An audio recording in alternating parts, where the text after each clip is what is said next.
Yeah, bye. All right, XOXO. Got a girl. Audra at Home is filmed in front of a live Pitbull audience. Good morrow and merry meet. My name is Audra and you are in for a treat. Hi, welcome to Gothmas.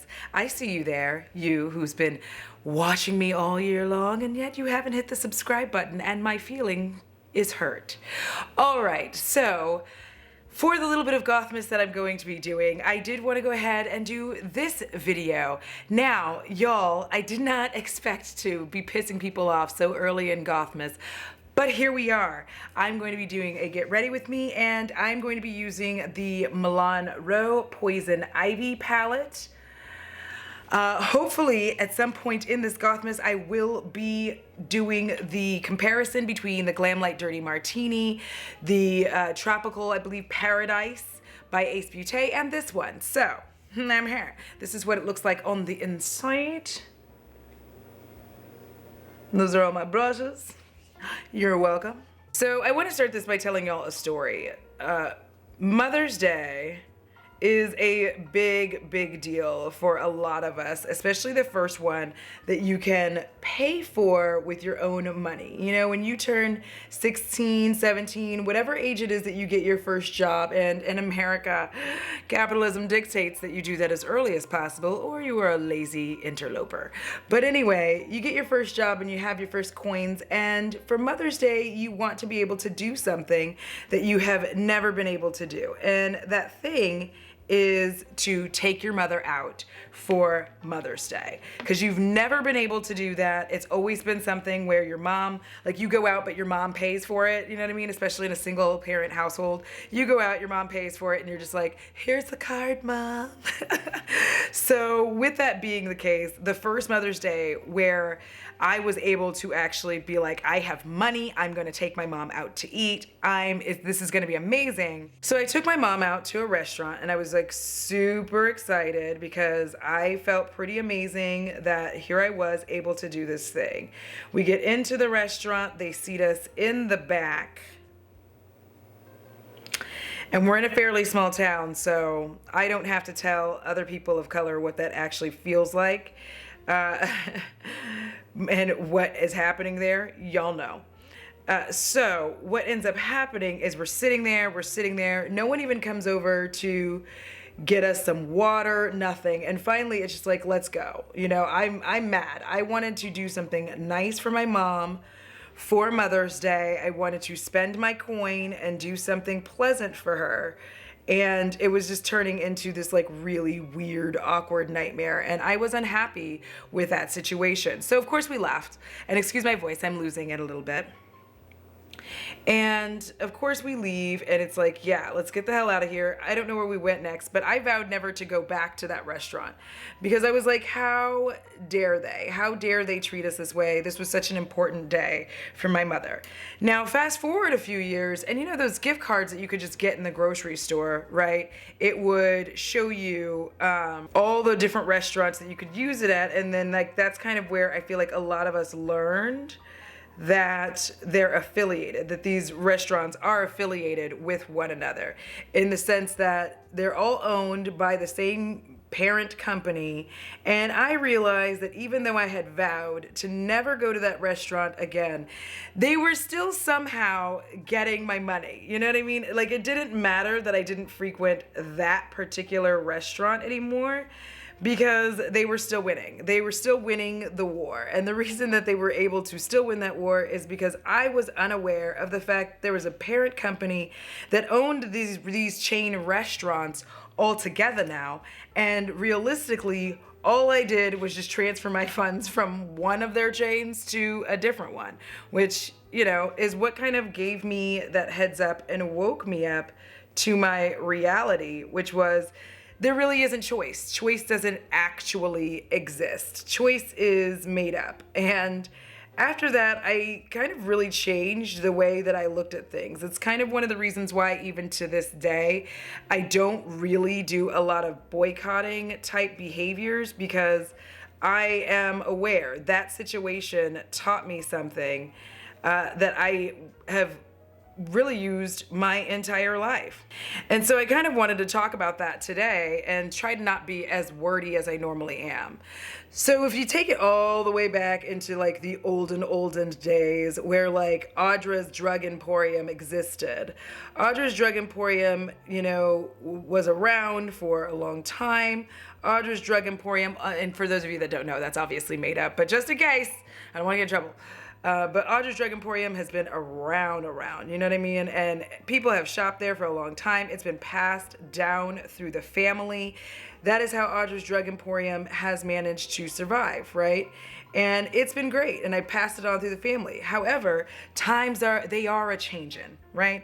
And the times change, and that also means that Audra's Drug Emporium has to change as well, because thing one in that change is that your kiddos, I'm going to do something kind of funky here, so we'll see. But your kiddos are no longer taking over your business, right? Because they start going to college. Like, at first they're going to college so that they can gain new knowledge and use said knowledge to better handle the biz. I'm going to put on a tacky bass. Be right back. And so in this scenario, the Audra's Drug Emporium, it's been passed down and down and down. And at first you're sending your sons to college so that they can gain more knowledge to better help with the business. And eventually your daughters are going to college, but a funny thing starts happening as the kiddos start going to school. And that funny thing is that people don't necessarily want to go back to their hometowns. You know what I mean? They've grown, they've changed, they have learned. And their worldviews are like opening the fuck up. And that makes sense, right? Your worldview starts to open as you leave your home. You know, you're no longer in your small town anymore. So this makes a huge difference. And in fact, so much so that once that begins to become the norm, you start to see that like Audra's Emporium is still doing well, but like, you know, old man Audra is getting old and can't really manage the business anymore. And at this point in time, you have other drug emporiums who are only so willing and happy to buy this business off of me. They're like, fuck yeah, we'll buy it. And they buy it. And they keep calling it Audra's Drug Emporium because this is before things get a little rowdy. Audra's Drug Emporium is bought, and old man Audra gets to retire and just chill out, and the kids get to do what they want to do. Nobody has to worry about like not carrying on the family legacy as much as they used to. It's kind of a win-win situation. And that was back in the olden days. But that starts to change too, because eventually we run into the Audra's Drug Emporium is now Eckerd's or whatever it is, right? Because now with the corporate takeovers, the more that corporations start to build and become a thing, the more that they really and truly want to be able to incorporate everything under one umbrella, right? It makes it so much easier. And when you do it that way, you're like, oh, it's now this, everybody, and the same great whatever, different name. For those of y'all who are old enough, you remember that. Like, they'd be like, same great blah, but different name. And you're like, okay, and you'd accept that and move on. However, things started getting a bit dicey because, you know, times change, as I said previously. And as those times change, so do people's attitudes towards certain things. For instance, let's say your little restaurant or whatever allows the blacks to eat in there, and people are very upset about it and boycott your restaurant. Well, now you have to eat, regardless of the fact that history is changing and things are changing. You kind of have to go back to the way things were because you're losing a significant amount of business. And that is where corporations began to realize, let's not change the name of it. Let's not do that. Let's take it over like we want to, but also let's just leave it named whatever it's left. And then that way people can't use their dollars to actually screw us up. And so that's where we are today. That's why I wanted to talk about it in that super weird roundabout way. Corporations very much learned the value of not allowing people to know what all they own, right? As the world changed, as it's apt to do, you went from small family businesses to corporations to just generally conglomerates, like huge companies that are able to just keep buying up other companies. In fact, it's so normalized that at this point, very few of us actually bat an eye when we see this happen. Like, very few of us are like, oh my God, no, when we see this happen. There's not as much push and pull as there was before to stop companies from acquiring a company. Like, it just doesn't work that way as it used to. And like I said, when you owned a company back in the day, it just kept getting passed down generation to generation to generation. But that started changing as well. I mean, imagine you leave a small town, you go to a big city for school, and you just start realizing that there's more to life than just this little town, and reworking or owning, you know, this business that you don't really want to do. You know, you could find out that you want to be a painter or whatever, like whatever it is, you could find out that there's something different you want to do with your life. And corporate takeovers allowed people to do that. And it wasn't just like, you know, the corporate takeover as we know today. Then they would, you know, work out a deal. And the good side of it was that you, Audra's Emporium, now got to live off of generational wealth and pass that on. And instead of everybody having to keep working at this store and improve and do all of that, you can just hand it over to people who know what they're doing. You know, so you've handed off the business, your family is still wealthy and doing well, and there's honestly, like, it's a good trade. You know, that's how you view it. It's a good trade. Your family gets to live well moving forward. Everybody can basically do whatever it is that they want to do with their lives. You don't have to argue, as I said. So all of that, like, weird kind of basic ass history lesson to get to where we are today. And so when you bring that into, especially specifically the community that I'm a part of, the beauty community, it's one of the reasons why I may not use a product, right? But I am not a boycotter. I, for the most part, don't boycott. And for all intents and purposes, we're talking about big companies. We're not going to talk about indie, because indie companies are a whole other deal. They're not owned by a conglomerate, blah, blah, blah, blah, do. You know where I'm going with that. It doesn't even make sense to include them in this conversation, because boycotting them actually does something. They have to make changes because that is their livelihood. If they don't make changes, they could find themselves not having a business any further. We're talking about big companies, you know, like Estee Lauder.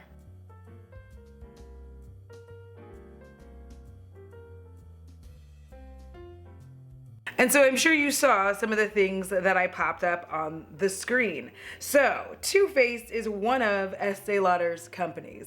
So even if you were to say, fuck Too Faced, I'm not buying from them, I don't care if, you know, the Blandinos aren't actually a part of it, I just feel like deep in my spirit that they are, guess what? If you buy MAC, if you buy Bobbi Brown, if you buy Dr. Jart, Clinique, any of those La Mer, you splurge, you're still supporting them. They're still getting that money. So it doesn't actually do what you think that is doing. Perhaps we can go even further, maybe just a little bit further. So let's take a look at LVMH that owns Sephora. Remember when everybody got in their panties in a wad about Sephora and them supporting that Esther person whom I still don't know what they do. I don't know about their content. Please don't come for me in the comments. And also, I don't want to know. I don't want to know. There's so many things in this world I don't want to know. And she is one of them. I don't want to know. I don't want to understand her. Just be friendly. Let me be free. Let me live my life in perfect bliss and ignorance. So I know you're sitting here like, yeah, well, fuck Sephora. Okay, well, Bite Beauty, Fendi, and Hennessy, of all things. Black folk, I see you, you see me.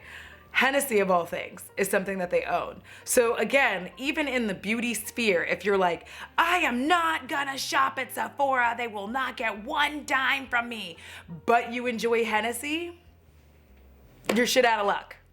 And because I'm a monster and I like to ruin people's lives, let me just take this one step further. Remember, all of us, even myself, don't want to use Hourglass. And we were like, and Sam Ravindall famously was like, I'm no longer accepting things from them. Guess what, friends? You like Murad? Yeah, that's right. That's exactly it. That's exactly what I was gonna say. It gets worse. Do you like Breyer's ice cream? Yeah.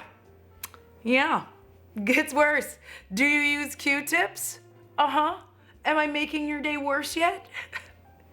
How about Hellman's mayonnaise? Oh yeah, they got you there too.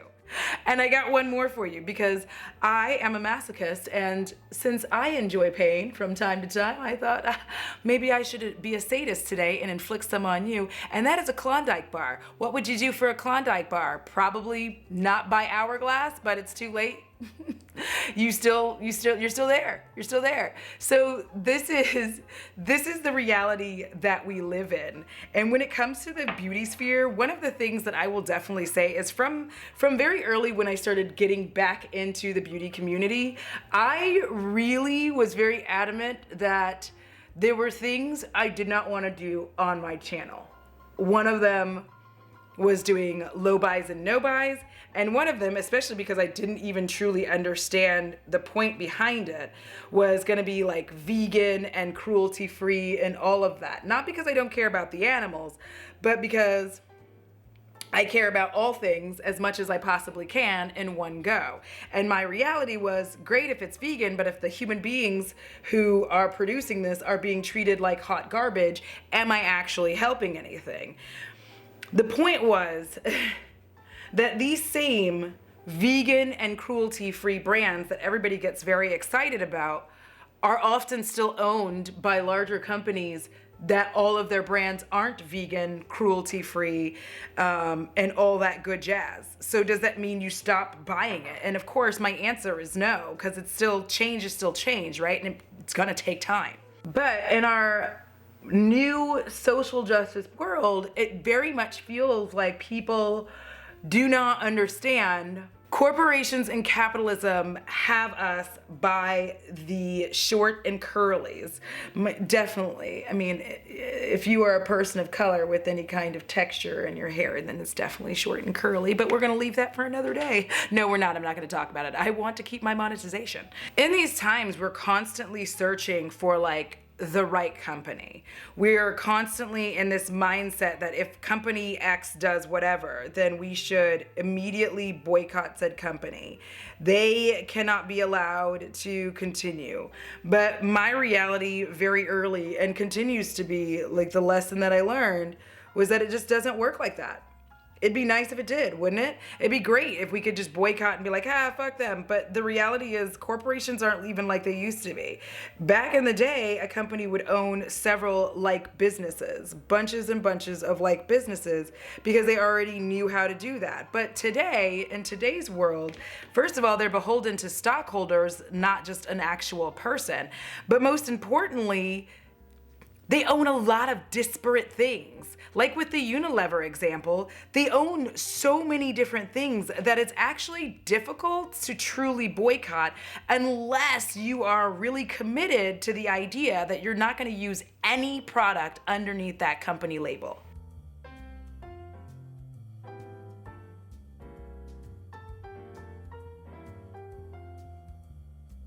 Capitalism regularly has us thinking that we do have choices, that we do have options. And to a degree, we do, right? We can shop indie brands, but there's always going to be products that you or I like that are, for lack of a better word, your holy grail products. Those products will always exist. There might be a foundation that you absolutely adore. And our reality is, one, I don't feel like it's very fair to try to force someone to not use a product that they have found works well for their sensitive skin, their oily skin, their dry skin, and has never failed them. To ask them to give that up, one, it's just not right. Like that becomes a ridiculous setting of like, stop using this product because it makes me mad. I'm gonna put some brows on and be right back.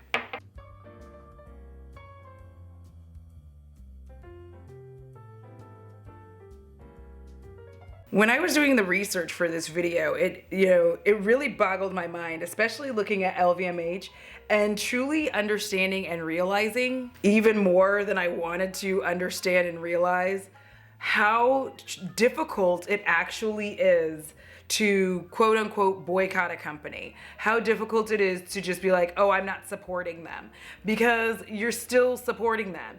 Remember those stockholders I mentioned earlier? They're one of the number one reasons why companies don't change their name. For instance, Chewy, C-H-E-W-Y, not C-H-U-Y, the restaurant, is owned by PetSmart. A lot of people don't know that. And the fun fact about that is a lot of people don't like PetSmart because, unfortunately, trigger warning, animals have been killed in their care. And so people don't, like, not everybody, but the people who know about it are like, oh, I am not gonna shop at PetSmart. But guess what? They own Chewy, and Chewy, what? Kept its name.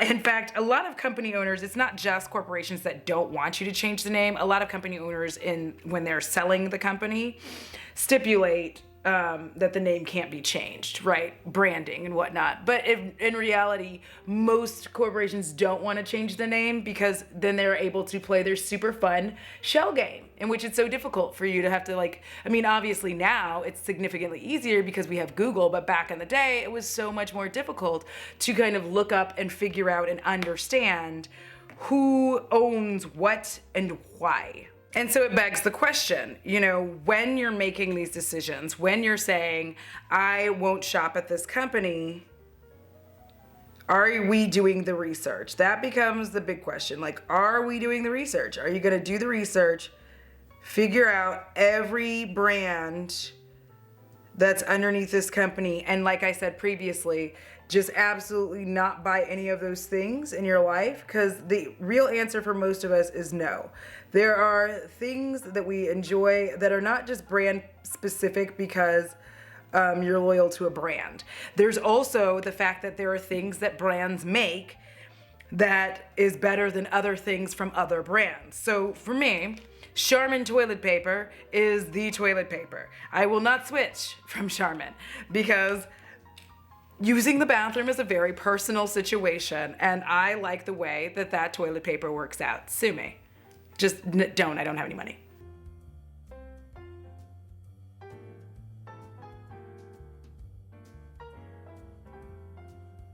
And so everybody's gonna have things like that, not just beauty related, but life related. There are things that are brand specific. Think about how often we make fun of and joke about like off-brand cereal and how some off-brand cereals tried very, very hard to be like Fruit Loops, but they were like fruit circles and they just didn't taste the same. They tasted like plastic, and it's because there's certain things that are proprietary. And while like they know what ingredients go into Fruit Loops, they cannot replicate the exact amount. Like, they can't replicate it by accident. And so that's why it tastes like shit, right? And so that's why in the beauty space, I'm far more careful than I used to be about doing things like boycotting a brand. Like, am I gonna feature certain brands on my channel? No. But am I going to say that I'm boycotting them? Also no. Because I know that actually fully makes me a hypocrite if I'm still using things from the brand. And it's one of the reasons, again, why I chose not to necessarily be a vegan and cruelty-free channel from the jump, because like when it comes to environmental concerns, and are the people treated well? Is it 0% waste from start to finish? And 9 times out of 10, that answer is no, it's not. It's not 0% waste. Even cruelty-free and vegan are still going to be producing a lot of waste. And it's this bait and switch game that they use for us. Like, remember when they were really pushing that everybody use reusable bags? And now we've come to find out that, first of all, those they're not even biodegradable. The majority of them aren't even biodegradable. They don't even break down. And then you don't think about the fact that they had to like make space in a factory somewhere to create those. I'm not shaming you. I'm just saying. And so we just kind of keep jumping out of the frying pan and into the fire. Like no matter what direction we try to move, capitalism's one step ahead of us. They hand us a little thing and they go, here you go. Now stop being mad, y'all. We did it. And then we're like, thank you. And then we feel like we've won. They have us off their backs, and then they continue doing things the way that they want to. So this isn't meant to make people feel like depressed, although I have a good feeling I just did that. And to those of you who I did, I'm sorry. I know. Leave it to the goth girl to ruin Christmas. The nitty gritty of the situation is that for the most part, when it comes to products and buying things and acquiring things, the reality is that choice truly is an illusion, and it's one that corporations are only too happy to let us have.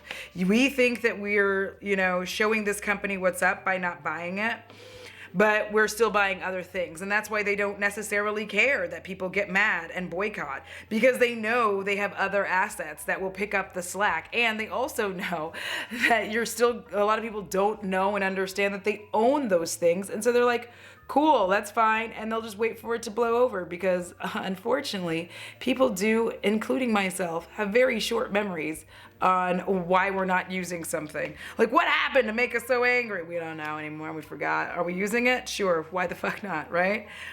So at the end of the day, I just very much realize that these corporations gonna get my money regardless. And I am still going to be a person who hopes that these companies will change, that they will try, that they will make attempts at doing things that are better for the environment and stop trying to pass that buck down to us. That they will actually try to do things that are more helpful to people of color and promoting people of color and Black people in their businesses. But one thing I for sure won't do is hold my breath. All right, that is it. That's the video. This is the look. Hope y'all enjoyed it. I'm going to attempt to come in closer because I'm feeling that today. I'm feeling it, a close up. So let's look at this thing.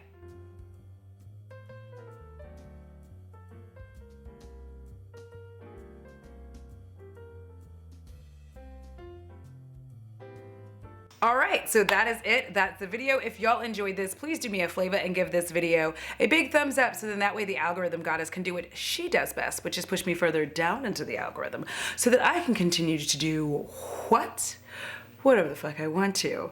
And as usual, huge shout out to my patrons and spooky bays, yeah. Without which I truly would not be able to keep the bats and the belfry and the spiders firmly ensconced in their webs. To all of you who watch, like, share, and subscribe, I appreciate you as well. And you know the drill. It costs $0 to be kind. It's so good for your soul, because if you don't take care of it, I'm sure shit coming for yours. Until next time, XOXO. Gothic girl. Oh, damn. I'm looking good. Yes, bitch. Killing it. Do I have bits of old makeup on my face from the videos I filmed previously? Also, yes. Yeah. You're an amazing, gorgeous creature, and everyone loves you. My skin, even with Gilbert, it's looking fucking immaculate. Say it out loud twice so that you believe it. You're an amazing, gorgeous creature, and everyone loves you. Eat a bag of dicks, Gilbert. You're a bad zit, but I'm a bad bitch. Not everyone. Some people are gonna hate you, and that's okay too. Okay. Me and my fucking random affirmations in the middle of a video. There you go. Have fun listening to my weird affirmations.